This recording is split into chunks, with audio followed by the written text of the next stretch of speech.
Sementara itu, Presiden Prabowo Subianto menyoroti pelaksanaan pilkada di Indonesia tidak efisien dan terlalu mahal. Presiden pun membandingkan dengan negara tetangga seperti Malaysia, Singapura, dan India yang lebih efisien dalam memilih kepala daerah. Sangat tertarik pemikiran Ketua Umum Partai Golkar. Menurut saya, hari ini yang paling penting yang disampaikan Ketua Umum Partai Golkar tadi, bahwa kita semua merasakan demokrasi kita yang kita jalankan ada sesuatu atau ada beberapa hal yang harus kita perbaiki bersama-sama.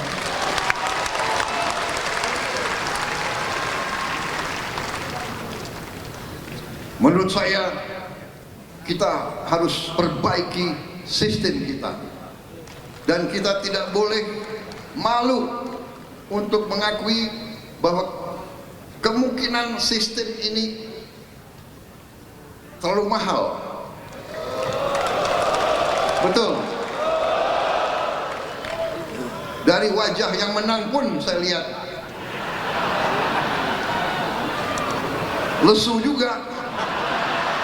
Yang menang lesu, apalagi yang kalah.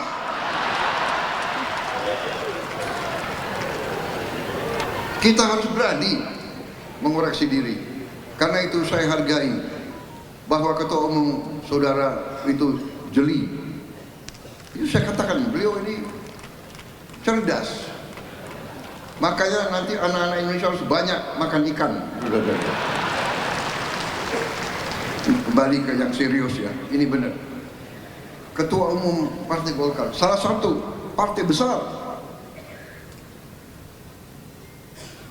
tapi menyampaikan perlu ada pemikiran memperbaiki sistem partai politik. Apalagi ada Mbak Puan, kawan-kawan dari PDIP, kawan-kawan partai-partai lain, mari kita berpikir, mari kita tanya, apa sistem ini berapa puluh triliun habis dalam 1-2 hari dari negara maupun dari tokoh-tokoh politik masing-masing. Ya, saya lihat negara-negara kita, tetangga kita efisien. Ya, Malaysia, Singapura, India. Sekali milih anggota DPRD, sekali milih, ya sudah, DPRD itulah milih gubernur, milih bupati.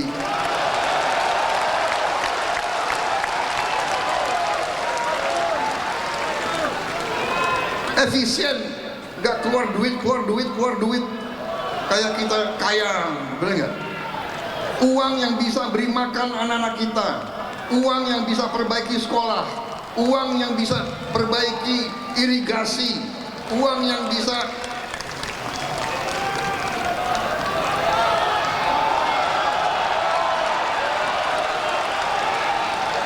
ini sebetulnya begitu banyak ketua umum partai di sini, sebetulnya kita bisa putuskan malam hari ini juga. Gimana? Kita ke informasi lain, pemirsa, jelang Natal dan Tahun Baru, kepadatan penumpang kapal terjadi di Pelabuhan Nusantara Kota Parepare, Sulawesi Selatan. Penumpang pilih mudik lebih awal untuk hindari kepadatan saat puncak mudik Nataru.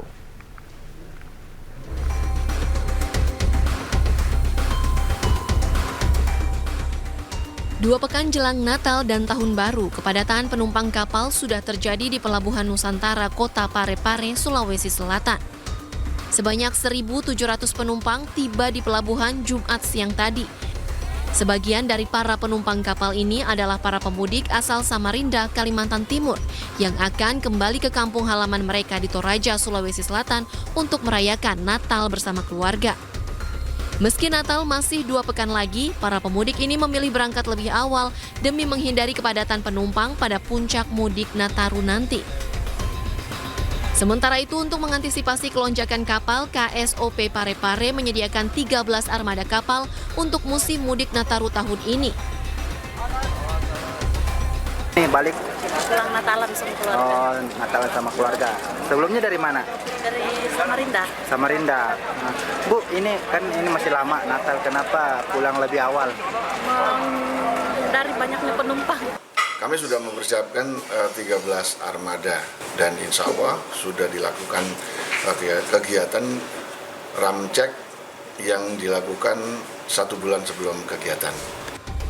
KSOP Parepare mencatat sudah ada 8.000 penumpang yang tiba di pelabuhan. Angka ini meningkat dibandingkan pada hari biasanya. Diprediksi lonjakan penumpang kapal di Pelabuhan Nusantara Kota Parepare ini akan terus meningkat seiring dekatnya Natal dan Tahun Baru. Dari Parepare, Sulawesi Selatan, Erwin Eka Pratama, iNews melaporkan. Kita ke informasi selanjutnya. Pemirsa, pelaku penganiayaan terhadap dokter koas di Palembang, Sumatera Selatan dilaporkan ke polisi. Pelaku kini diperiksa di Polda Sumatera Selatan. Didampingi tim kuasa hukumnya, terlapor kasus penganiayaan dokter koas di Palembang memenuhi panggilan Polda Sumatera Selatan. Pria berinisial D ini diperiksa Subdit 3 di Treskrimum Polda Sumatera Selatan usai dilaporkan oleh korban. Terlapor diduga merupakan sopir dari keluarga dokter koas lainnya. Selain terlapor, polisi juga telah meminta keterangan dari sejumlah saksi. Saat ini terduga terlapor sudah berada di unit 5 ya, di Subdit 3 di unit 5. Sudah datang, tadi diantar oleh pengacaranya, jadi saat ini diterima oleh penyidik untuk dilakukan. Pasangan Ridwan Kamil Suswono menerima hasil Pilkada Jakarta 2024. Pasangan Ridho juga memberikan selamat kepada pasangan Pramrano dan menitip aspirasi untuk warga Jakarta.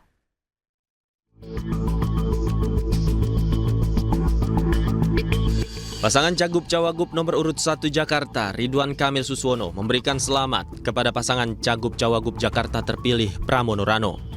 Ridwan Kamil juga mengakui kekalahannya dalam kontestasi pemilihan Gubernur Jakarta 2024. Hal ini diumumkan usai tim Ridho batal ajukan gugatan hasil Pilkada ke Mahkamah Konstitusi dengan batas waktu yang telah ditentukan. Pasangan Ridho mengucapkan selamat kepada paslon nomor urut 3 Jakarta, Pramono Anung Rano Karno, yang memperoleh 2,1 juta suara.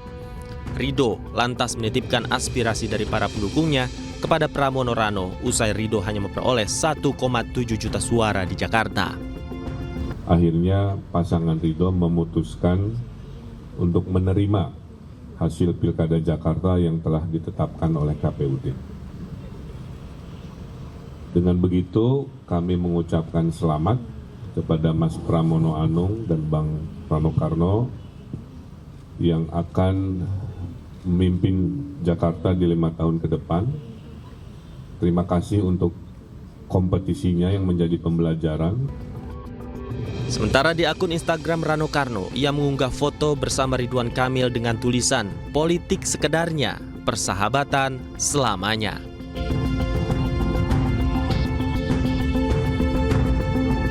Di media sosial, Ridwan Kamil juga mengunggah sebuah video saat dirinya berpelukan dengan Pramono Anung dan Rano Karno.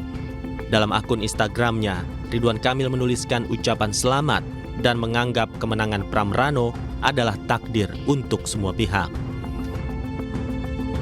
Dari Jakarta, tim liputan iNews melaporkan. Sementara Pramono Anung berterima kasih atas sikap politik yang ditunjukkan oleh R.K. Suswono dan Darmakun. Pasangan Ridwan Kamil Suswono juga batal melaporkan gugatan Pilkada ke Mahkamah Konstitusi. Ya. Selamat datang untuk Pak Ridwan Kamil dan juga Pak Suswono, serta Ketua Tim Pemenangan Pak Arija Patria. Hari ini pasangan Ridho dengan resmi mengucapkan selamat kepada pemenang Pilkada Jakarta, pasangan Pramono Rano Karno. Pasangan calon gubernur Jakarta nomor urut 1 ini memastikan mereka tidak mengajukan gugatan ke Mahkamah Konstitusi atas hasil Pilkada Jakarta. Keputusan ini diambil setelah diskusi panjang dengan sejumlah pihak. Walaupun materi gugatan ke MK sudah siap, ya, karena kami menemukan banyak sekali fakta, ya, banyak sekali substansi dan temuan-temuan yang perlu diklarifikasi dan konfirmasi. Namun dengan musyawarah bersama dengan masukan-masukan dari para tokoh, para ahli dan tentu pimpinan-pimpinan kami, ya. Dan demi pembelajaran demokrasi yang damai, kondusif, dan juga simpati kami kepada warga Jakarta yang mungkin sudah lelah ya dengan rentetan pemilu-pemilu yang panjang. Akhirnya pasangan Ridho memutuskan untuk menerima hasil Pilkada Jakarta yang telah ditetapkan oleh KPUD. Sementara itu Pramono Anung merespon sikap politik paslon 1 dan 2 yang tidak mendaftarkan gugatan Pilkada Jakarta ke Mahkamah Konstitusi. Ia mengucapkan terima kasih karena Jakarta bisa segera berbenah menghadapi tantangan bersama. Ya, saya secara pribadi baik pasangan 01 maupun 02 yang tidak menyampaikan gugatan ke MK mengucapkan terima kasih. Artinya Jakarta segera bisa konsentrasi untuk berbenah. Karena memang kondisi sekarang juga bukan kondisi yang baik-baik saja.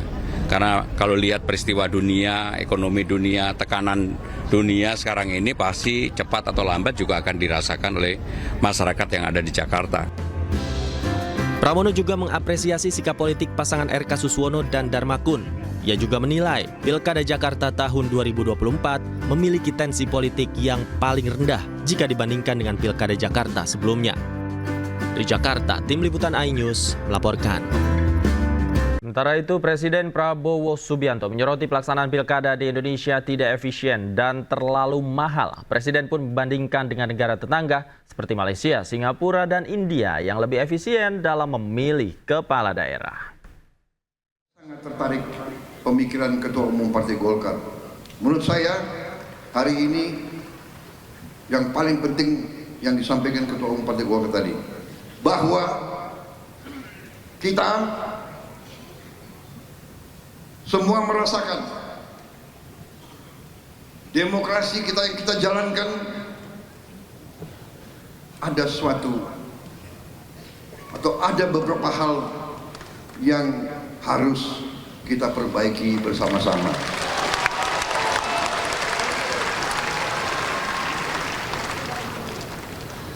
Menurut saya kita harus perbaiki sistem kita. Dan kita tidak boleh malu untuk mengakui bahwa kemungkinan sistem ini terlalu mahal. Betul. Dari wajah yang menang pun saya lihat lesu juga. Yang menang lesu, apalagi yang kalah.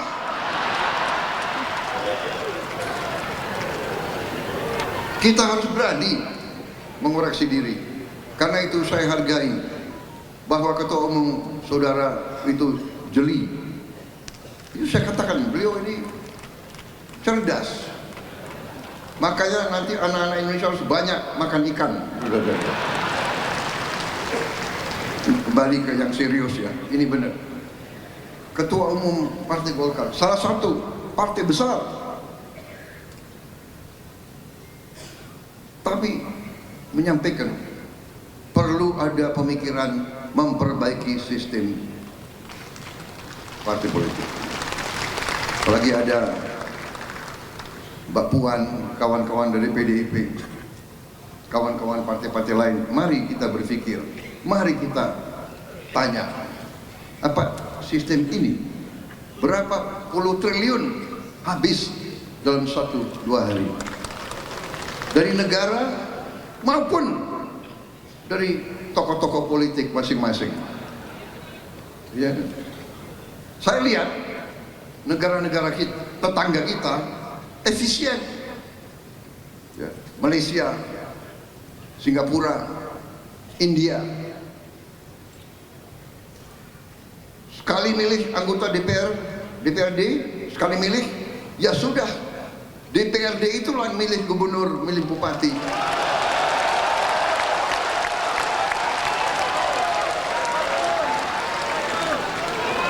Efisien, nggak keluar duit. kayak kita kaya, benar nggak? Uang yang bisa beri makan anak-anak kita, uang yang bisa perbaiki sekolah, uang yang bisa perbaiki irigasi, uang yang bisa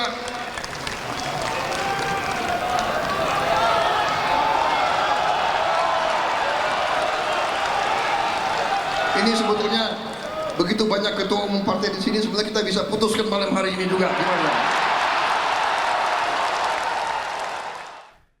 Komisi Pemilihan Umum menanggapi wacana kepala daerah kembali dipilih oleh DPRD. Menurut Ketua KPU RI M. Afifuddin, wacana tersebut bentuk diskusi untuk mengevaluasi penyelenggaraan pilkada di seluruh Indonesia.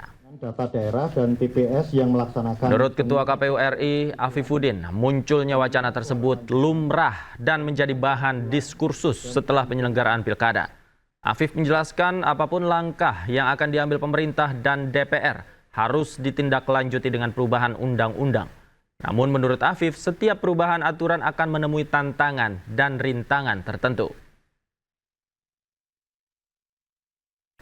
Perdebatan dan diskusi itu pasti juga ada tantangannya. Ketika nanti digeser itu pasti juga bagaimana dengan keserentakan dan kemudian peluang adanya PJ-PJ dan seterusnya.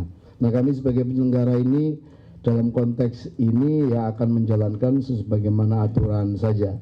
Diskursus soal misalnya kepala daerah dipilih DPRD kan juga bukan tidak pernah, kita pernah mengalami.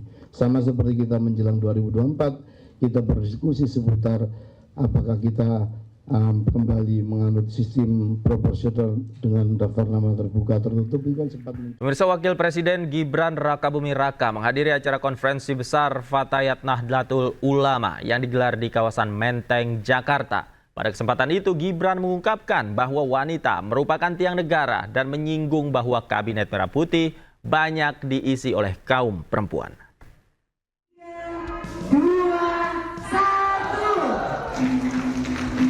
Didampingi Panglima TNI dan Kapolri, Wakil Presiden Gibran Rakabuming Raka membuka langsung konferensi besar Fatayat Nahdlatul Ulama yang digelar di Menteng, Jakarta Pusat. Dalam pidatonya, Gibran menyampaikan perempuan memiliki peran besar dalam keluarga, diantaranya kesehatan keluarga, pendidikan anak, hingga pengelolaan keuangan. Gibran juga menyebut Kabinet Merah Putih diisi sebanyak 16 perempuan hebat, baik di posisi menteri, wakil menteri, hingga utusan khusus. Ada menteri, ada wakil menteri, ada utusan khusus. Dan beliau-beliau ini menempati posisi yang sangat strategis sekali. Menteri Keuangan, Menteri Komdiji, Menteri Perlindungan dan Pemberdayaan Perempuan dan Anak, ada lagi Menteri Pariwisata, Menteri Pan-RB. Ini semuanya posisi-posisi yang sangat strategis sekali. Gibran juga menegaskan negara terus berupaya memberikan perlindungan bagi perempuan serta memperkuat peran perempuan dalam pembangunan nasional. Dari Jakarta, Rian Rahman, iNews melaporkan. Keberhasilan meraih pendapatan tinggi dengan memanfaatkan potensi di daerah. Pemerintah daerah bisa meningkatkan kesejahteraan masyarakatnya. Melalui strategi tak biasa, pemerintah Provinsi Kalimantan Timur memanfaatkan lahan bekas tambang untuk kepentingan masyarakat.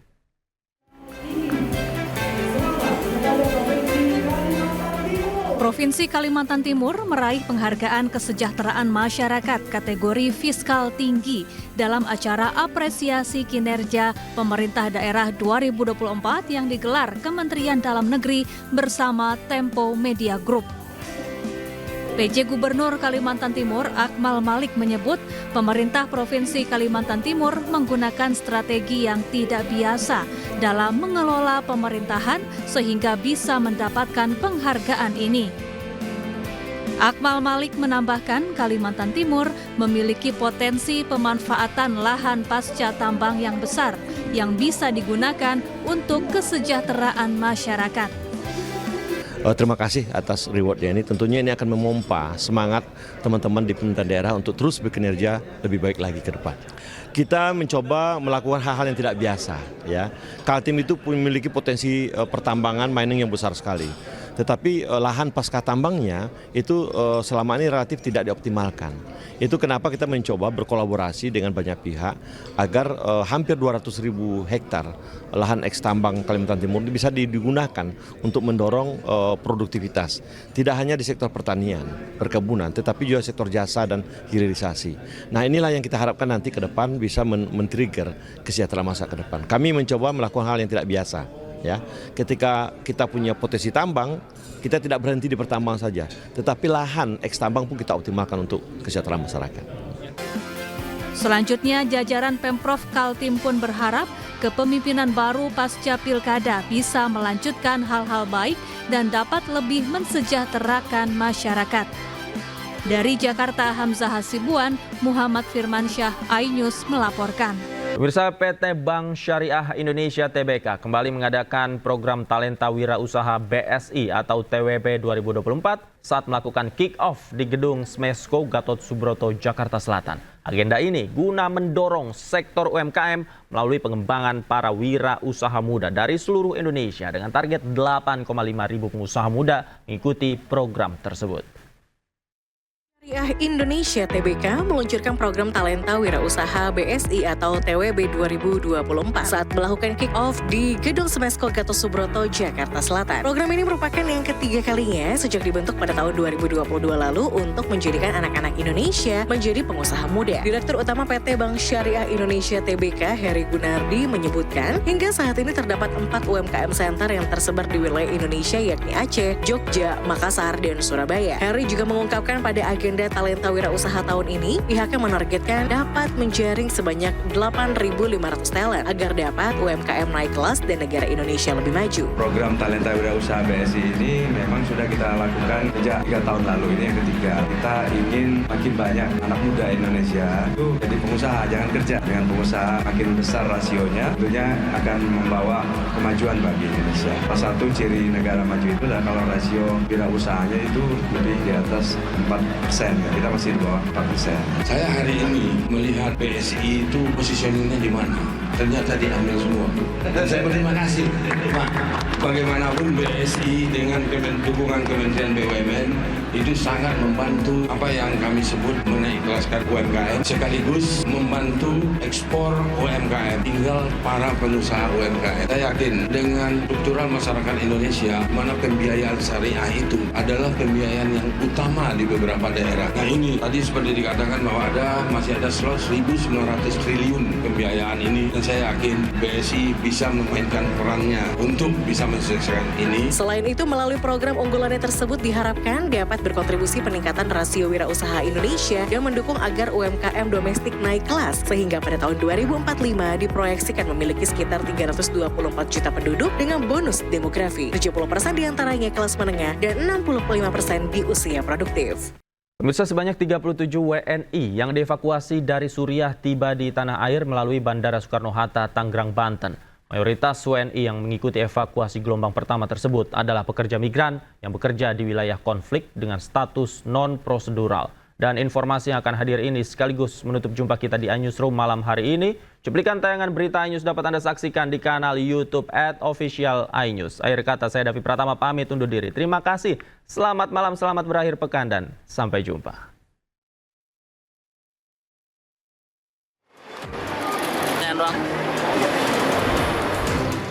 37 warga negara Indonesia dari 2 kelompok terbang yang dievakuasi dari Suriah tiba di tanah air melalui Terminal 3 Bandara Internasional Soekarno-Hatta, Tangerang, Banten. Kepulangan mereka difasilitasi pemerintah melalui KBRI dan Kementerian Luar Negeri seiring situasi politik dan keamanan di Suriah pasca kemenangan pejuang oposisi. Mayoritas WNI yang tiba pada gelombang pertama evakuasi adalah para pekerja migran yang bekerja di wilayah konflik dengan status non-prosedural. Salah seorang WNI, Eti, yang telah 7 tahun bekerja di Suriah, mengaku tidak bisa makan dan tidur saat rezim Al-Azhar terguling. Serem lah, bisa dibilang serem karena itu perang antara saudara itu pejabat sama pejabat, nggak tahu gimana. Pokoknya kita itu benar-benar genting, takut aja. Ya semoga aja PMI yang lain cepat pulang. Oh masih banyak? Masih banyak. Cuman nggak ketahuan datanya, nggak tahu di mananya kan jarang-jarang majikan ngasih HP. Kemudian untuk gelombang selanjutnya hingga saat ini KBRI Damaskus mencatat ada 96 warga negara kita yang bersedia untuk dievakuasi dan kita sedang mencari upayakan kembali untuk gelombang kedua bisa mengevakuasi ke 96 WNI tersebut. Pemirsa, Wakil Presiden Gibran Rakabuming Raka menghadiri acara konferensi besar Fatayat Nahdlatul Ulama yang digelar di kawasan Menteng, Jakarta. Pada kesempatan itu, Gibran mengungkapkan bahwa wanita merupakan tiang negara dan menyinggung bahwa Kabinet Merah Putih banyak diisi oleh kaum perempuan.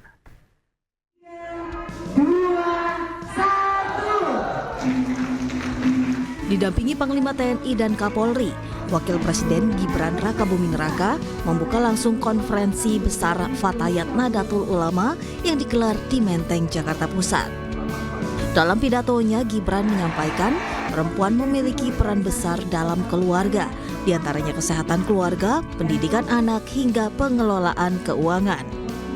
Gibran juga menyebut Kabinet Merah Putih diisi sebanyak 16 perempuan hebat, baik di posisi menteri, wakil menteri, hingga utusan khusus.